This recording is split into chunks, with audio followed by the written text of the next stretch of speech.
हाँ, हमारे प्यारे बच्चों, आपका अपने मैथ का दोस्त चैनल में स्वागत है, जिसमें आज हम आपको बताएंगे कि क्या हमें मैथ में पढ़ना है और क्या नहीं पढ़ना है।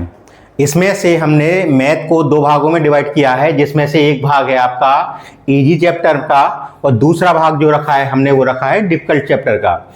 इसमें से जो रियल नंबर है, पॉलिनोमियल है, कोऑर्डिनेट ज्योमेट्री है, सर्कल है, एरिया रिलेटेड टू सर्कल है, स्टैटिक्स है और प्रोबेबिलिटी, ये सभी के सभी जो हैं वो आपके इजी चैप्टर में आते हैं, जो कि आपको 60% मार्क्स दे के जाते हैं। इसका 60% वेटेज होता है और जो रेस्ट ऑफ पार्ट होता है ये जो आपके pair of linear equation, two variable, quadratic equation, arithmetic progression, trigonometry, application of trigonometry and triangle and surface area volume, ये जो आपका रहता है इसका जो वेटेज होता है वो आपका स्टैंडर्ड में 40% होता है और बेसिक में से केवल और केवल 20% होता है और रेस्ट ऑफ पार्ट जो आपका है वो आर डी शर्मा से आता है। अब इसमें जो पूछा क्या क्या जाता है ये आपको देखना है। जैसे यहाँ पे रियल नंबर है, तो इस रियल नंबर में से आपको जो चैप्टर है ये आपको टोटल जो है वो 6 मार्क्स का है। 6 मार्क्स में आपसे 3 क्वेश्चन पूछे जाएंगे। 3 क्वेश्चन में एक आपसे पूछा जाएगा प्रूव करो √2 √3 ये रेशनल नंबर है। सेकंड आपसे पूछा जाएगा कि एलसीएम और एचसीएफ में क्या रिलेशन है, एलसीएम और एचसीएफ में किस तरीके से रिलेशन है और किस तरीके से हम इसे फाइंड आउट करते हैं। और तीसरा जो आपसे पार्ट पूछा जाता है एक एमसीक्यू में आता है, जिसमें आपको 2 ऑलरेडी प्राइम फैक्टर दिए होते हैं। जैसे आपको दिया है a बराबर दिया है 2 की पावर 3 इंटू 3 की पावर 2 और b बराबर दिया है 2 की पावर 3 और 3 की पावर 4। इन दोनों में से आपको क्या निकालना होता है, इनका एलसीएम और आइदर एचसीएफ। ये जो आपको देता है वो 6 मार्क्स का दे के जाता है। इसमें से एक एमसीक्यू क्वेश्चन आता है, एक 2 नंबर का आता है, एक 3 नंबर का आता है। फिर सेकंड चैप्टर होता है पॉलिनोमियल।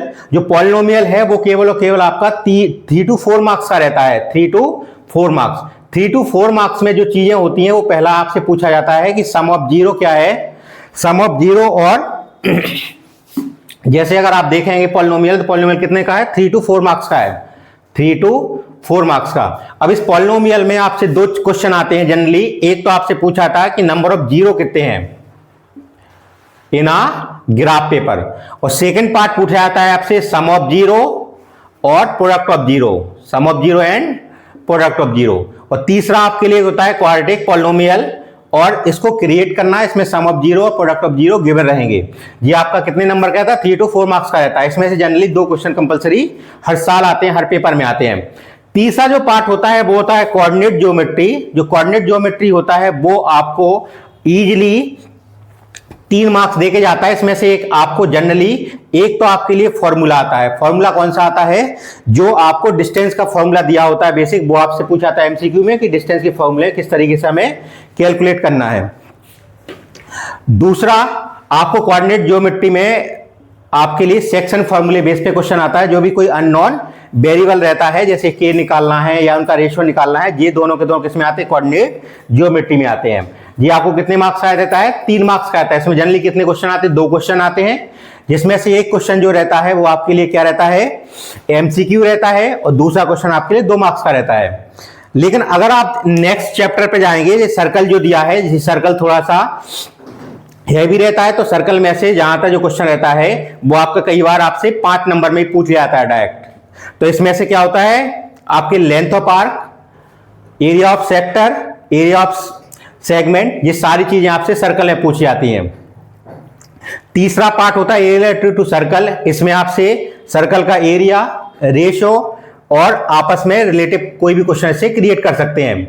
ये जो आपका स्टैटिक्स है, स्टैटिक्स में से आपको जनरली जो क्वेश्चन बनते हैं वो आपको 6 नंबर में आता है। 6 नंबर में कौन कौन से पार्ट आते हैं, एक तो इसमें पूछा जाता है इंपीरियल फॉर्मूला, इंपीरियल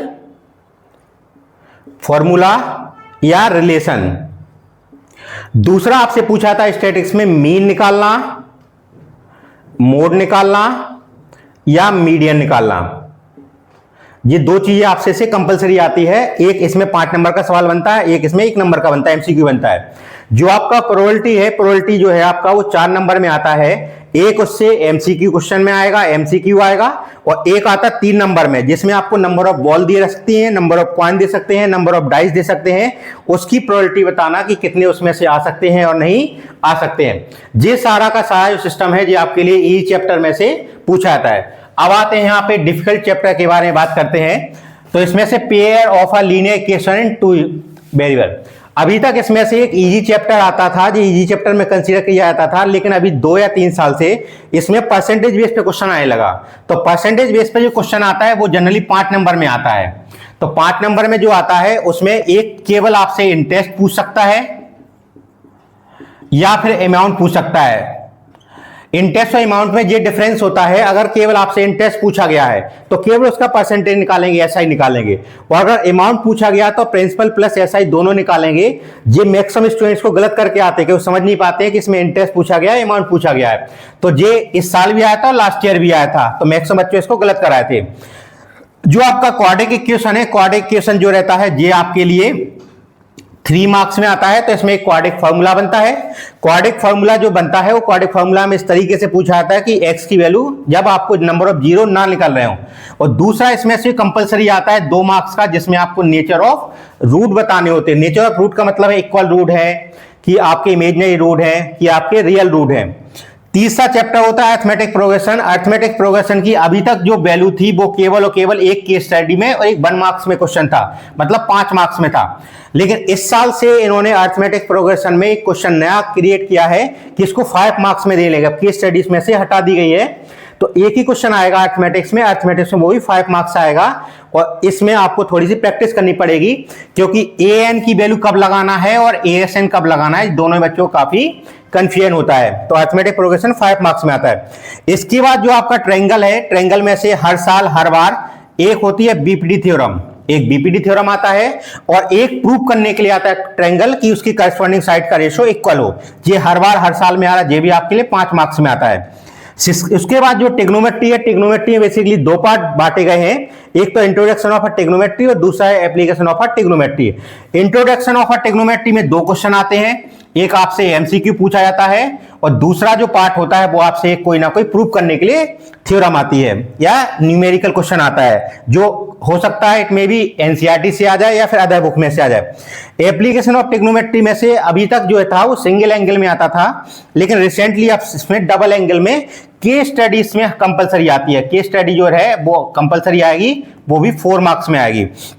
इसके सरफेस एरिया एंड वॉल्यूम जो दिया होता है, इस बार का जो क्वेश्चन था बेसिक में और स्टैंडर्ड में, ये दोनों में ही काफी कठिन पूछा गया था, क्योंकि इंटरनल पार्ट इसमें वॉल्यूम पूछा गया था, जो बच्चों को समझ में नहीं आया कि इसका वॉल्यूम किस तरीके से कैलकुलेट करें। तो 99.9% बच्चे इसको गलत करके आए। इसलिए पहले समझना पड़ेगा कि एरिया क्या होता है और वॉल्यूम क्या होता है। एरिया से केवल हम बेस निकालते हैं और वॉल्यूम से उसका टोटल वॉल्यूम निकालते हैं कि रूम में जब जिसमें लेंथ विड्थ हाइट दी हो।